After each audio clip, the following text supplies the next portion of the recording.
All right, y'all. So this is going to be part 3 of whatever comes out. If you tuned in to part 1 and part 2, I was really trying not to drag this out today, like making different parts of this reading. But um, there's one more thing that I had to say in part 2, and I didn't get a chance to say it. So again, y'all know the drill. Take what resonates, sleep what doesn't. But as I stated in part 2, before that reading got cut off, if you resonated with the first portion of the reading where you could have experienced your business idea or like your business plan not being able to be put in front of the right people this week.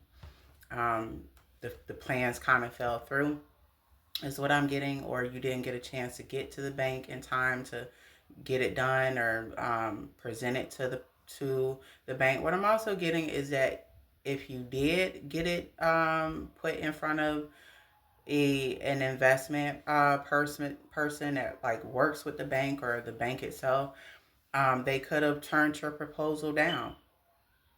That's the other thing I was getting. 1, 2, 3 on the timer, or 111. You could be seeing.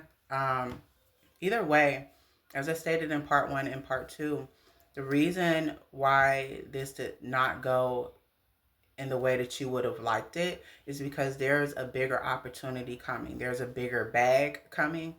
And sometimes in order for us to get to the things or to get to the person that we truly desire, you know, the shit that's not serving us, the people, places, and things that may not align with where we're truly meant to be and what we're truly meant to be doing, they might have to be moved out of the way.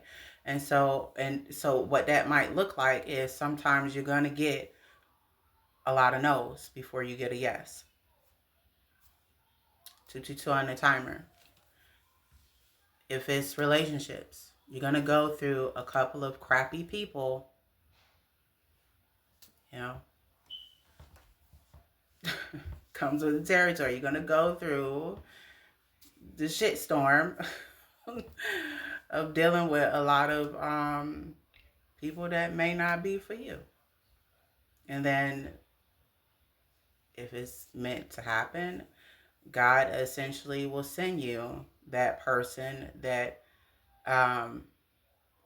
is equally yoked with you. You know, you balance them, they balance you. And usually that happens when we let go and trust, and we just literally let go and let God. So whichever right situation that you resonate with, especially if you resonate with the business idea or your business plan not being able to be approved or not being able to be put in front of the bank this week. 333 on the timer. As I stated in part 2 before that ended, a better opportunity is coming. So what the universe and God, I feel, is requiring you to do as of right now is to get out of the energy of trying to figure out when this is going to happen and stay on your purpose, stay on your path, keep investing in your business, keep pushing your content that you're trying to push, or whatever business this is that you're trying to promote, that you're trying to get more clients or customers to come in for. Keep showing up. And when you least expect it, when you let go and you trust in God and you trust the universe, and you just, even if you have to say some shit like, the next time you pray, just tell God, hey, I don't know what's going on. I don't know what you got for me, but I'm going to leave this in your hands. I allow your will to be done. I'm going to move out your way, and I surrender. I surrender to you, God, trying to figure out when the wins and the wheres in the house, 444 on the timer. And I'm going to leave it in your hands. And you can stamp that with amen or and so it is, or whatever little finishing touches you want to stamp it with.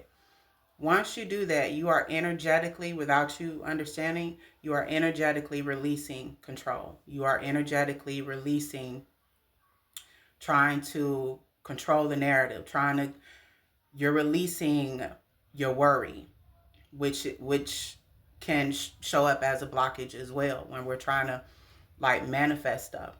It is so hard to surrender when you're in the thick of things, when your thoughts are going 1,000 miles per hour and you're trying to figure out why this isn't happening, or you're trying to figure out, what's what. It's hard to relinquish control because as human beings we like to be in control. But whoever you are, if you resonated with part one, that is your spiritual advice concerning the business part of your business, of not taking off or not being put in front of the right people. I just seen 555 again on the timer, so I hope that helped. The other portion that I get from today's whatever comes out is if you did not resonate with the first portion of the reading, there could have been a relationship that you had to let go of, that you had to walk away from this week. And you have been trying to figure out whether or not it is something that you did wrong. Whoever you are, it's nothing you did wrong. Whatever relationship that was, again, you could be male or female that resonates with this. If you have been experiencing a lot of endings, meaning a lot of endings with certain friendships, now it's this relationship that you thought was going to last forever, or you thought this person was going to be your forever person. If it ended this week, last week, yesterday, it was time for it to end. Whoever you are, it was time for it to end. 7:07 on the timer. And I also understand that this could be very difficult because you're trying to figure out if in fact you were the reason why it ended, or you're trying to figure out what you could have said or did that was differently. And it brings me back to what I said with the first portion of this reading. Even if you didn't resonate with that portion of the reading, this still coincides with what I'm about to say. It's still the same shit. When something is not meant for us, when someone is not meant for us, no matter how much we want it to work, no matter how much effort we put in, we don't control, every piece of outcome, let alone do we control whether or not a person is going to be with us or not. We don't control fate, destiny. If somebody is meant to stay in our lives, then cool, they're going to stay. But if it's time for that person to be removed, God in the universe has a way of doing just that. And that might look like the person cheating. That might look like you two growing apart from each other. I'm just giving some, examples here, which may not in essence make sense to you from the outside looking in. But usually God knows what he's doing in those situations. And in situations where things and people no longer serve us, God knows what he's doing. Those things, those people, they're being removed for a reason. Anyway, all right, y'all. But yeah, usually, if it's a person that's walking away from us, it might not be, and whoever you are, I don't feel like it's something you did wrong. I just feel like that relationship, it was time for it to end. It was time for it to end. You could have found yourself trying to hold on to whoever this was, trying to make it work. And no matter what you did, no matter what you said, it still wasn't enough. And eventually, you two parted ways. I do feel like you were the person that walked away, not the other person. I will have to make a part 4. I promise I'm going to wrap this up. So whoever resonates with this